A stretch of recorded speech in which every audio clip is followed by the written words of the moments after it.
ワイマールとは聖なる泉。ゲーテの日記には、ベートーベンと一緒にいると黄金の花束がどうしても欲しくなる。断頭台に強と消えたマリー・アントワネット。ゲーテの隠れた予知能力。皆さんこんにちは、ミステリーマーブルです。今日は天国に一人ぼっちは最高の苦痛とゲーテさんです。以前 NHK の世界ふれあい街歩きでドイツワイマール編を見ました。案内役は一世尾形さん。ワイマールの18世紀末に建てられた旧市街はドイツでは珍しく、戦争で破壊されず、壁はオレンジや黄色、ピンクなどカラフル。歩いているだけで楽しい気分に。目に飛び込んできたのは壁に書かれた格言。古いものを誠実に守る心、新しいものを正しく捉える心を育てよというゲーテの言葉。この街には至る所ゲーテやシラーなど格言が見られます。これらの言葉が未来を模索する学生含め自由を愛し、人生と誠実に向き合うワイマールの人々の拠り所だと。ワイマールとは聖なる泉という意味で、文化や知恵も湧き出す泉と言えるそう。個人の自由を尊ぶ心もゲーテたちがこの町に根付かせたと住む人は言います。爽やかなグリーンの建物に銀色のオブジェは町で唯一の傘屋さん。中には150年前に流行したという折りたたみ傘で顔を隠したり、扇子のように仰げる楽しいものも。ゲーテの言葉と女性店主が見せてくれたのは、歴史を感じるレジに貼り付けた一つの格言。雨が降りたければ降らせておけばいい。いつか雨粒を落とすのをやめる時が来るはずだから。彼女曰く、3年前に夫を亡くした悲しみを癒し、自分を支えてくれている。ご主人を亡くした後の人生をたった一つのフレーズが支えているんですね。ゲーテの魂が支えているのでしょう。ゲーテをもっと知りたくなり、様々な本を読むことにしました。そこで見つけた面白いエピソードを2つ。1つ目はベートーベンとのお話。ベートーベンはドイツの大詩人ゲーテの詩に数多く作曲し、大変会いたがっていました。やっと会えたのは保養寺テプリッツ。難聴の急激な悪化と体調不良でベートーベンが訪れていた1812年の夏、ちょうどゲーテも訪れ、互いに大喜び。7月20日には一緒にベルリンも旅行。7月21日のゲーテの日記にはこうあります。彼は実に楽しい演奏をした。ベートーベンと一緒にいると黄金の花束がどうしても欲しくなる。ベートーベンほど自信に満ち、真剣で精力的な芸術家は見たことがない。ちなみにゲーテは亡くなる前日まで生涯日記をつけていたそう。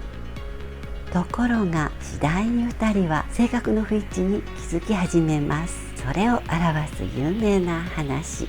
2人が公園を歩いていると王家の人々に出会いました。ゲーテはすぐに帽子を取り、道の端に身を寄せ、うやうやしく頭を下げました。若き作曲家ベートーベンは、我々に道を開けなければならないのは彼らの方ですよと言い放ち、両手を大きく振って道の真ん中を堂々と歩み続け、逆に皇后が先に会釈したという始末。面白いですね。それぞれの言い分がこちら。ゲーテ当時60歳。正直言ってベートーベンの音楽家としての天分には驚かされました。これは確かに大変なものです。ただ残念というか不幸というか、彼はひどく礼儀知らずの上に世の中を嫌なところと考えている。ああいう考え方、態度では自分ばかりか他人まで不愉快にしてしまう。一方のベートーベン、当時40歳。ゲーテは宮廷の人間になりすぎている。国家最高の教師であるべきはずの詩人が宮廷の生活を楽しんでばかりいていいのだろうか。私はこの話を読み、境遇の違い、経験値の違い、双方ともに天才と思いました。皆様はどう思われますか？面白いエピソード2つ目。ゲーテが20歳の1770年、フランスはストラスブールで大学留学中のこと。オーストリアの王女マリー・アントワネット15歳が未来のフランス王ルイ16世との結婚のためパリへの道中でストラスブールへ、フランスの東の玄関口ですのでライン中州に華やかな建物を作り王女を引き渡す儀式が行われました。ゲーテは14歳の時フランクフルトでマリー・アントワネットの兄ヨーゼフ2世の戴冠式を見ていて、他人事のような気がせず事前に建物を内見、そこで事件が起こります。ゲーテは壁に飾られたタペストリーにギリシャ神話の悲劇メディアのモチーフを発見。年端もゆかぬ花嫁を迎えるのにこんな図柄でお迎えするとはと大激怒。実はこの神話不幸な結婚の話。ギリシャ神話の王女メディアは夫イヤーソンの不貞に怒り、2人の間の幼い子供たちも手にかけ復讐を果たします。フランス革命で断頭台に強と消えた悲運の王妃マリー・アントワネット、ゲーテの隠れた予知能力と思えたことでした。最後にお気に入りのゲーテの格言を7つ。新潮文庫ゲーテ格言集より。1、自由に呼吸するというだけでは生きているとは言えません。役に立たない生活は早い死です。2、天国に一人でいたらこれより大きな苦痛はあるまい。3、防音は常に一種の弱点である。有能な人で防音だったというのを私はまだ見たことがない。4、妬みと憎しみとは観察者を表面に限定する。たとえ名賓がそれに加わっても、それに反し名賓が好意と愛に結びつくと観察者は世界をくまなく見ることができる。それどころか至高のものに達することさえ望むことができる。5、気持ちよい生活を作ろうと思ったら済んだことをくよくよせぬこと、めったなことに腹を立てぬこと、いつも現在を楽しむこと、未来を神に任せること。6、運命は深い傷を負わせるものですが大抵は治ります。心が人の心に負わせた傷、心が自分に負わせた傷は治らないものです。7、私たちの胸の清いところにより高いもの、より清いもの、知られざるものに感謝の念から進んで身を捧げようとする努力が波打っている。そして永久に名付けられるものの謎を解こうとする。私たちはそれを経験であると呼ぶ。